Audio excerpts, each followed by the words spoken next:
Okay, welcome back. Here's the final episode. Now I'm going to need to put the camera down so you can see what I'm going to do. I have a very nice Corning dish right here that's going to be perfect for what I need it for. I'm going to put down the camera.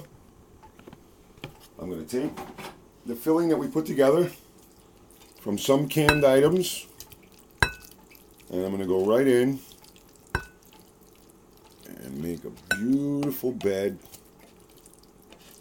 of this wonderful meat, garlic, onion, carrots, string beans, with a wonderful sauce that we put together. Outstanding. Alright. It's perfectly matched. It's like the perfect level. I'll have just enough to get my potatoes in here, and it is going to be one delicious, delicious shepherd's pie. Really, really is. Okay. That's that. Now,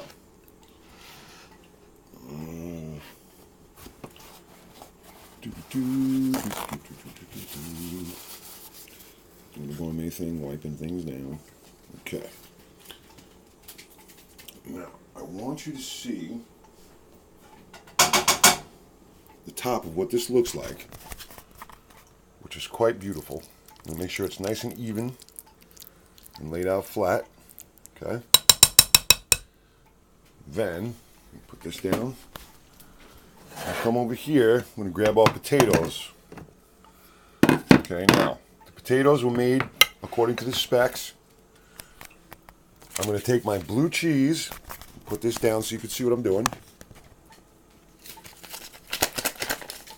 I'm going to open it up.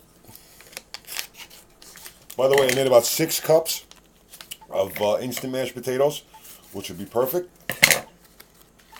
You take that blue cheese, I'm going to go right in with it. Then I'm going to take a spatula and I'm going to mix that all in there. Now, this was very important. I wanted you to see, which you can't see right now because it's on the side, but I'm looking at it from the top, and what's happening is they seem a little on the dry side, which is not a big deal at all. Okay, you put it on this side so you can see.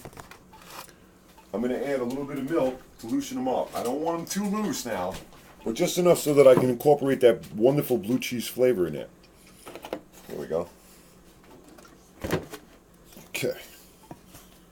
Now, along with that, once I get all of this incorporated,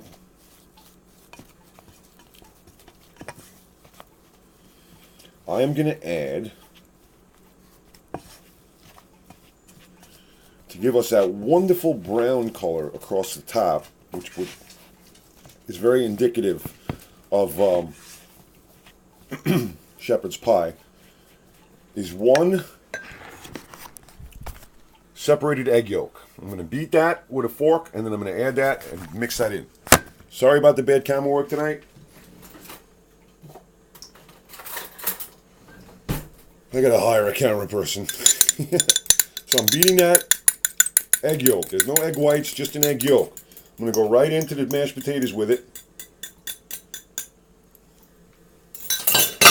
I'm going to mix that up. I want you to see the eggs in the potatoes. And this is so hard to do with one hand, guys. But I hope you guys enjoy the effort that I put forward for you. It's my pleasure to cook, and I'm so glad that I could come on this show and show you different ways to use various items around your house that you may not use very often or whatever. So all I'm basically doing right now is incorporating that egg into the mashed potatoes. Alright, I want to make sure that it's not egg on one side and potato on the other. I want to make sure that it's completely incorporated. And like I said, it's going to impart a beautiful brown color at the top because the egg will bake along with the mashed potatoes. Now, next step and final step is to place the potatoes directly over the top. Now, what you want to do is you want to put several sections have to have mashed potatoes on it in order for you to spread it. Okay? If you don't do that and you just put it in one clump, what's basically going to happen, you're going to be moving all of that meat around at the bottom with the mashed potatoes, and you're going to have a big mess. And you don't want to do that. You want to kind of make little pockets of the mashed potatoes in various sections where the meat is. So you could just go over it, push down on it, like that. Okay. All right. Just make sure I get good.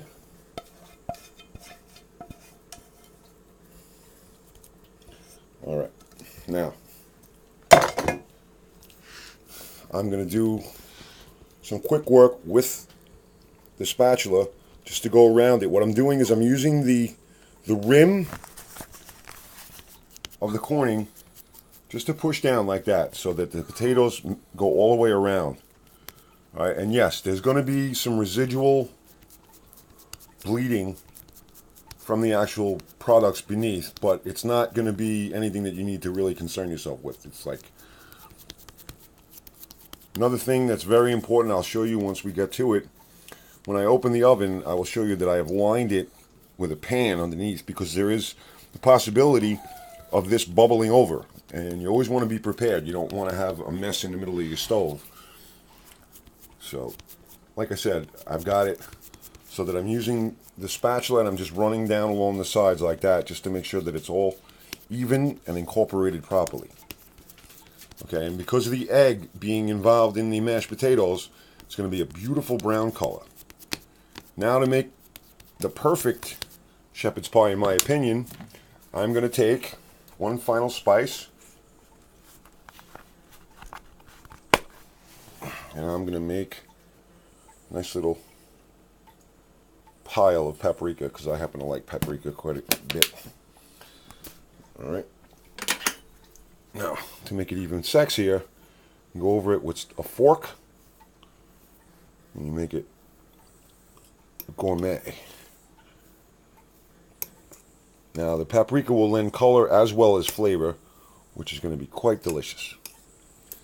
Okay, now, this whole thing, watch yourself, Xander, hot buddy, is going to go directly into a 350-degree oven for 30 minutes. No less than 30 minutes. You can go to 35 if you like, but I'm going to go to 30. I'm even going to put my timer on.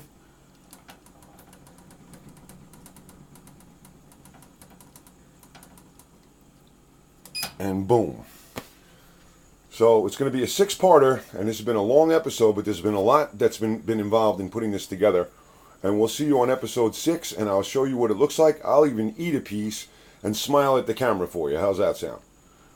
All right, we'll see you at the final episode.